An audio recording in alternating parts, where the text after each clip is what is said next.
Dear aspirants, सुत्रम academy में आप लोगों का गर्म जोशी के साथ स्वागत है। खैर मकदम है, वेलकम है दोस्तों। चलिए आज हम लोग एक न्यू टॉपिक पर डिस्कस करेंगे। टॉपिक ज्योग्राफी से रिलेटेड है और टॉपिक है चट्टान या रॉक्स।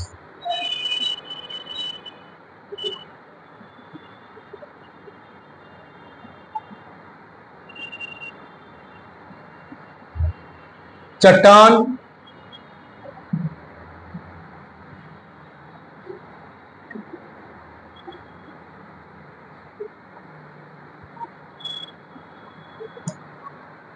चट्टान दोस्तों, चट्टान इसको सैल भी कहते हैं, सैल, या अंग्रेजी में इसको रॉक कहते हैं दोस्तों, रॉक दोस्तों। तो चलिए दोस्तों आज हम लोग डिस्कस करते हैं चट्टान के बारे में, रॉक के बारे में। दोस्तों रॉक क्या है, रॉक के कितने टाइप होते हैं, ये सभी पहलू पर दोस्तों हम लोग एक एक करके डिस्कस करेंगे। चलिए हम लोग शुरुआत करते हैं सबसे पहले कि चट्टान क्या है दोस्तों।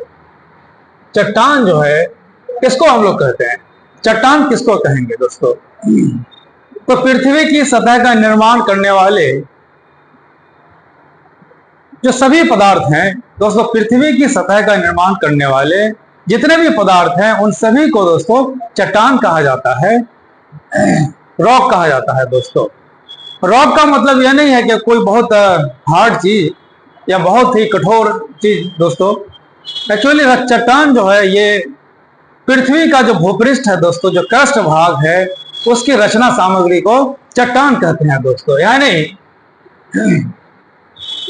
पृथ्वी की धरातल का, पृथ्वी की सतह का निर्माण करने वाले सभी पदार्थ, पृथ्वी की दोस्तों, पृथ्वी की सतह का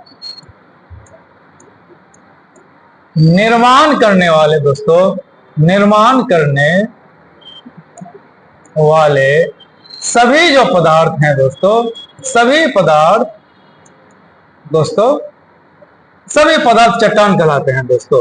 यानी जो चट्टान है दोस्तों, यह भूपृष्ठ का, जो पृथ्वी की जो सबसे ऊपरी परत है दोस्तों, सबसे ऊपर का जो परत है उसको भूपृष्ठ कहते हैं या क्रस्ट कहते हैं। यानी क्रस्ट का जो है ये चट्टान जो है ये रचना सामग्री है दोस्तों। क्रस्ट भाग का जो रचना सामग्री है दोस्तों, रचना सामग्री यानी जिन पदार्थों से,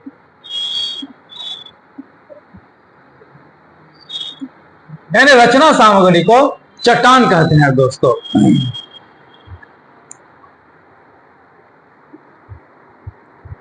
यानी पृथ्वी की सतह का निर्माण करने वाले जितने भी पदार्थ हैं, चाहे वो कठोर हैं, हार्ड हैं या दोस्तों सॉफ्ट हैं, वो सभी पदार्थ जो है चट्टान कहलाते हैं दोस्तों। चट्टानों का निर्माण कैसे होता है दोस्तों? जैसे कि हम लोग जानते हैं चट्टानों का निर्माण जो है खनिजों से मिलकर के होता है, और खनिजों का निर्माण जो है तत्वों के मिलने से होता है। यानी तत्वों के मिलने से दोस्तों, तत्वों के मिलने से, एलिमेंट्स के मिलने से दोस्तों खनिज बनते हैं दोस्तों।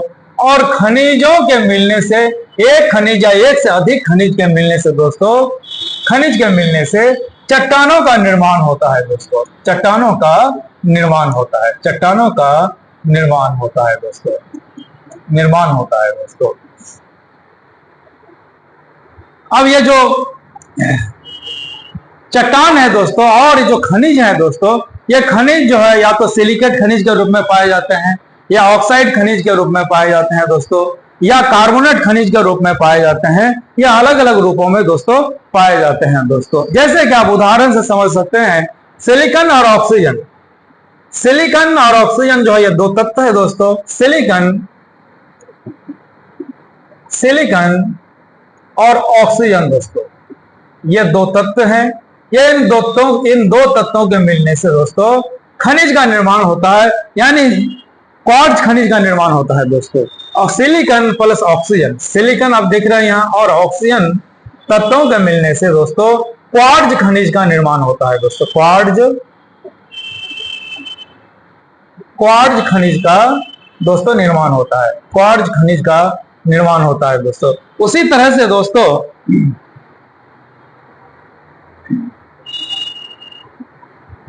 ऑक्सीजन प्लस लोहा, ऑक्सीजन प्लस आयरन दोस्तों, आयरन के मिलने से दोस्तों लोह ऑक्साइड खनिज का निर्माण होता है दोस्तों। लोह ऑक्साइड खनिज का निर्माण होता है दोस्तों।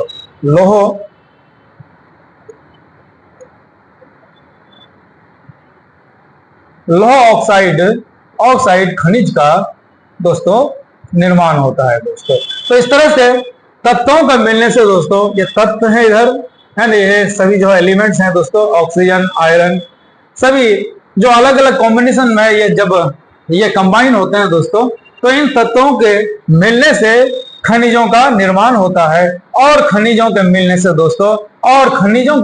दोस्तों चट्टान का निर्माण होता है दोस्तों, रॉक्स का निर्माण होता है दोस्तों। और ये जो खनिज है दोस्तों, ये खनिजों का अलग अलग समूह होते हैं। जैसे कि आप लोग यहाँ दोस्तों देख सकते हैं, पृथ्वी की सतह का निर्माण करने वाले जो सभी पदार्थ हैं वो सभी जो है क्या है दोस्तों, ये चट्टान कहलाते हैं दोस्तों। और क्रस्ट भाग का ये क्या है, रचना सामग्री है। क्रस्ट भाग का यानी पृथ्वी की जो ऊपरी सतह है, पृथ्वी की सबसे ऊपर की जो सतह है उसको क्रस्ट कहते हैं दोस्तों। पृथ्वी की सबसे ऊपरी सतह को, अपर मोस्ट लेयर को, पृथ्वी के जो अपर मोस्ट लेयर है दोस्तों, अपर मोस्ट जो लेयर है दोस्तों, उसको क्रस्ट कहा जाता है। क्रस्ट उसको कहा जाता है, अपर मोस्ट लेयर को क्रस्ट कहा जाता है दोस्तों। और 16 मीटर की गहराई तक, 16 किलोमीटर की गहराई तक दोस्तों 95% जो है, 95% भूपटल जो है दोस्तों ये चट्टानों से निर्मित है। 90% यानी क्रस्ट का 95% भाग जो है वो उसकी जो रचना सामग्री है दोस्तों वो चट्टान है, यानी चट्टानों से बने हुए हैं। यहाँ आप देख सकते हैं तत्वों के मिलने से खनिज बनते हैं और खनिजों के मिलने से चट्टानों का निर्माण होता है दोस्तों। जैसे कि यहाँ देख सकते हैं एक उदाहरण के तौर पर जो है दोस्तों, सिलिकॉन और ऑक्सीजन ये दो तत्व है, दोनों तत्वों के मिलने से दोस्तों क्वार्ट्ज खनिज का निर्माण होता है दोस्तों। उसी तरह से ऑक्सीजन और आयरन के मिलने से दोस्तों लोह ऑक्साइड खनिज का निर्माण होता है दोस्तों। अब हम लोग जानेंगे खनिजों के कौन कौन से समूह होते हैं। सबसे इंपॉर्टेंट जो खनिजों के समूह है दोस्तों, सर्वाधिक जो है वो कौन सा जो खनिज समूह है जो पृथ्वी पर पाया जाता है दोस्तों।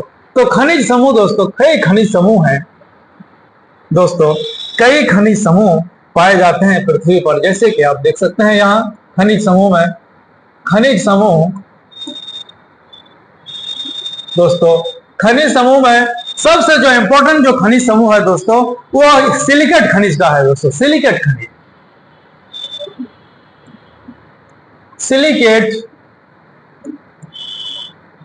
सिलिकेट खनिज दोस्तों ये सबसे इंपॉर्टेंट जो है खनिज समूह है दोस्तों।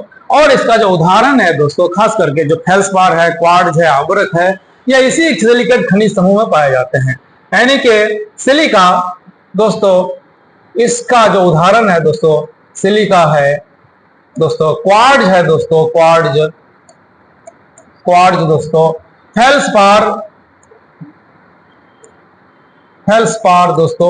फेल्सपार दोस्तों, ये सभी जो है सिलिकेट खनिज समूह के अंतर्गत आते हैं दोस्तों। ये सभी जो ये सिलिका, क्वार्ट्ज, फेल्सपार वगैरह दोस्तों, इसका जो उदाहरण है सिलिकेट खनिज समूह के ये उदाहरण है दोस्तों, क्वार्ट्ज, फेल्सपार और अभ्रक दोस्तों, अभ्रक यानी कि मीका, अभ्रक दोस्तों, ये सभी जो है सिलिकेट खनिज समूह के अंतर्गत आते हैं। दूसरा जो इंपॉर्टेंट खनिज समूह है दोस्तों वो है कार्बोनेट खनिज का दोस्तों। कार्बोनेट खनिज भी एक महत्वपूर्ण खनिज समूह है।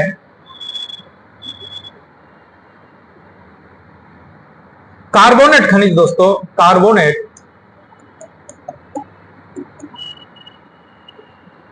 खनिज दोस्तों, इसके अंतर्गत दोस्तों, इसके कार्बोनेट खनिज के अंतर्गत दोस्तों कैल्साइट, डोलोमाइट वगैरह आते हैं दोस्तों। कैल्साइट और डोलोमाइट वगैरह आते हैं।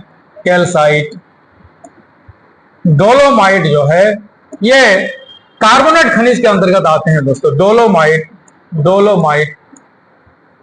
डोलोमाइट वगैरह दोस्तों ये कार्बोनेट खनिज के अंतर्गत आते हैं दोस्तों। और डोलोमाइट जो है दोस्तों, डोलोमाइट जो है ये चूना पत्थर का स्रोत है दोस्तों। डोलोमाइट, इससे चूना प्राप्त किया जाता है, लाइम प्राप्त किया जाता है दोस्तों।